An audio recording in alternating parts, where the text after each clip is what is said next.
Hello and welcome to our Sunday evening newscast. I'm Daniel Choy. South Korea's former president Kim Youngsam has passed away. He led Korea's pro-democracy movement and opposed the country's military dictators for decades. A state funeral will be held on Thursday following a 5-day mourning period. Song Ji-sun starts us off. Former Korean President Kim Youngsam died just after midnight on Sunday of a severe blood infection and heart failure after being admitted to a local hospital on Thursday with a high fever.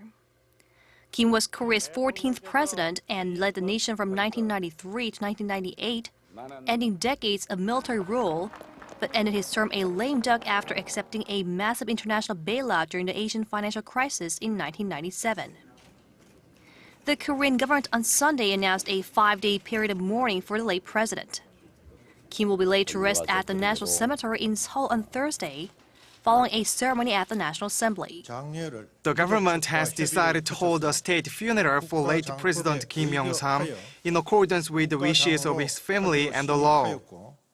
President Park Geun-hye, who is wrapping up a multinational diplomatic tour at the East Asia Summit in Kuala Lumpur, Malaysia, offered her condolences to the late president's family.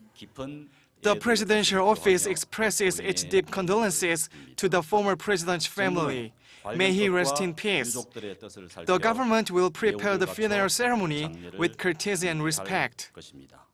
Memorial altars will be set up across the nation, including the main one at the National Assembly and at Korean embassies overseas.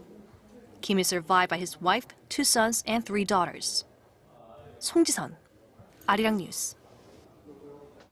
The late former President Kim Youngsam has been credited with the country's democratization and for carrying out bold reforms. Kim Minji walks us through Kim's life, from his time as a pro-democracy activist to his rise as South Korea's first civilian president in more than 3 decades. Former President Kim Youngsam was elected the youngest member of the National Assembly in 1954 as a member of the ruling party of South Korea's first president, Syngman Lee.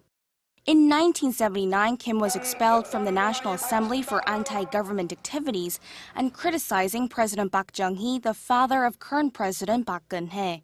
Later in the early 1980s, he was placed under house arrest on 2 separate occasions for a total of 2 years, which prompted him to stage a hunger strike. He served in the National Assembly again before winning the presidential election in 1992. Kim has been credited for his role in Korea's pro-democracy movement, where he established the groundwork for a peaceful transfer of power after decades of military rule. While he was president, he was a great hero who carried out reforms no other could imitate. During his time in office from 1993 to 1998, the former president carried out an anti-corruption campaign and disbanded a key military group.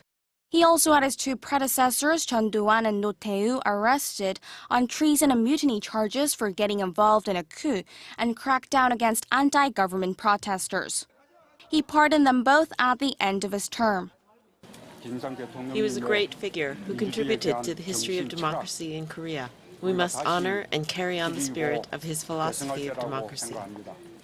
While the former president was praised for making the nation's financial system more transparent, he was later criticized for accepting a $58 billion bailout from the International Monetary Fund in the aftermath of the Asian financial crisis, during which most of the country's debt-ridden conglomerates had collapsed. Kim was born into a rich fishing family on December 20, 1927, on Kajay Island off the southeastern coast of Korea, while the country was still under Japanese colonial rule. Minji, Arirang News. Moving on, the current South Korean President Park Geun-hye met with her Asian counterparts and other regional leaders in Kuala Lumpur, Malaysia today. There, the leaders once again denounced the spread of global terrorism. Hwang Sung-hee reports from Kuala Lumpur. The focus of this year's East Asia Summit was countering violent extremism, as President Park and other regional leaders condemned the heinous terror attacks in Paris and elsewhere. The annual meeting comprises 10 ASEAN nations and its 8 dialogue partners, with discussions on regional and global issues. It's the latest in a series of multilateral meetings, including the G20 and APEC summits, that have been dominated by the attacks in the French capital and elsewhere in recent weeks. Expressing grave concern about the spread of violent extremism, the East Asia Summit leaders vowed coordinated efforts to counter terrorism through bolstered information sharing. President Park reiterated her call for regional support in ending North Korea's nuclear ambitions, saying it's key to regional peace and stability. To that, EAS leaders underlined the need for Pyongyang to adhere to UN Security Council resolutions.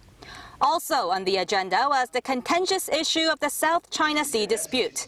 China has been building artificial islands in the region, resulting in friction with the United States and some Southeast Asian countries that have also claimed territory in the area.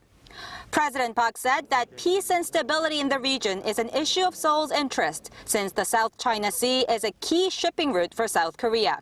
Following the EAS meeting, the South Korean leader held her first ice-breaking summit with Australia's new Prime Minister Malcolm Turnbull and held separate talks with her ASEAN counterparts. With that, President Park has now wrapped up her 10-day tour, which also took her to Turkey and the Philippines for a string of multilateral summits. She is set to leave for Seoul late Sunday night. Hwang Sang-hee, Arirang News, Kuala Lumpur. As South Korea prepares to commemorate the 5th anniversary of the deadly shelling of Yeonpyeong-do Island by North Korea, Pyongyang says it will retaliate mercilessly if the South fires at its waters in the West Sea. A spokesman for the regime's southwestern military unit said South Korea is, quote, scheming to attack North Korean waters again. In a separate report, the North's state-run Korean Central News Agency said if Seoul truly respects the deal signed on August 25th this year to defuse military tensions, the South must behave accordingly. On November 23, 2010, North Korea fired scores of artillery rounds and rockets on the island, located just south of the de facto inter-Korean sea border. It was the communist state's first attack on South Korea since the Korean War. A memorial service commemorating the Yeonpyeong-do attack is scheduled for Monday at the War Memorial in Seoul.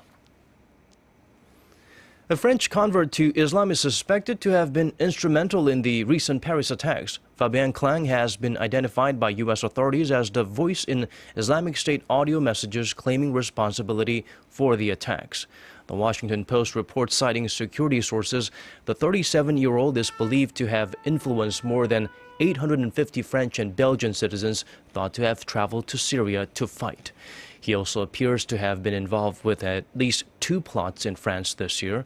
The report says Clan converted to Islam in the 1990s, but only moved toward extremism in the early 2000s and rose above the ranks quickly. By 2001, he was known to counter-terrorism groups in the U.S., and in 2009, he was sentenced to 5 years in prison for recruiting jihadists to fight in Iraq. Le Monde reports Clang was involved in the attack on the Bataclan in Paris, where 89 people were killed because of the venue's supposed ties to Israel.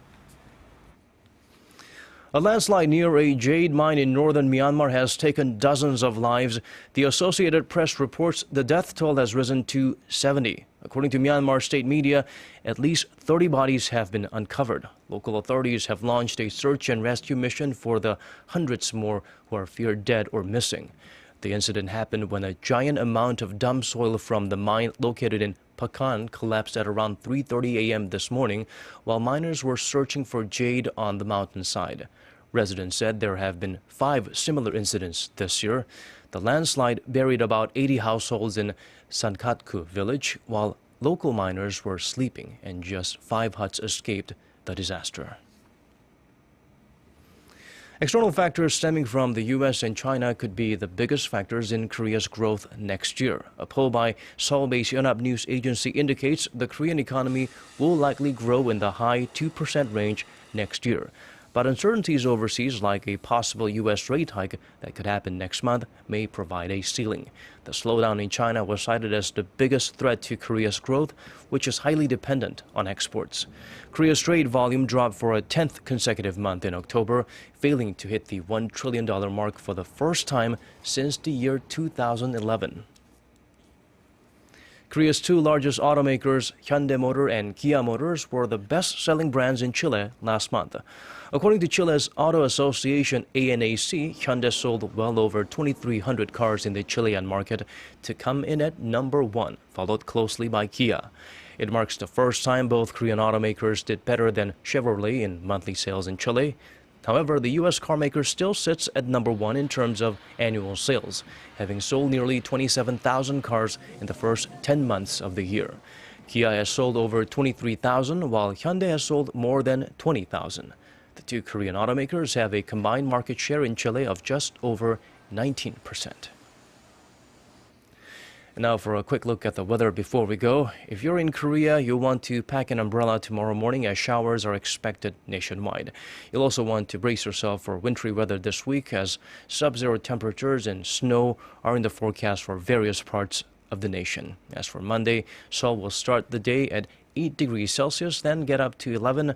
Busan will be the warmest at 13 in the morning and then will rise all the way to 16 in the afternoon. That's Korea for you.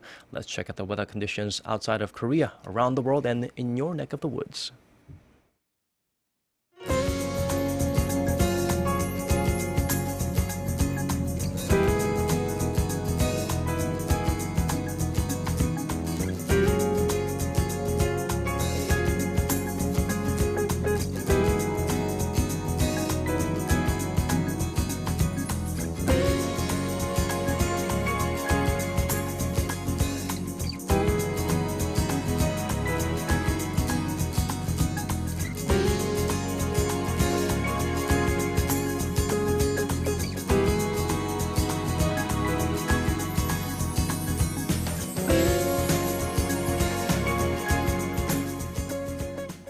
And that's all from us for now, but we'll be back again at 10 p.m. Korea time with more updates. For now, thank you for watching.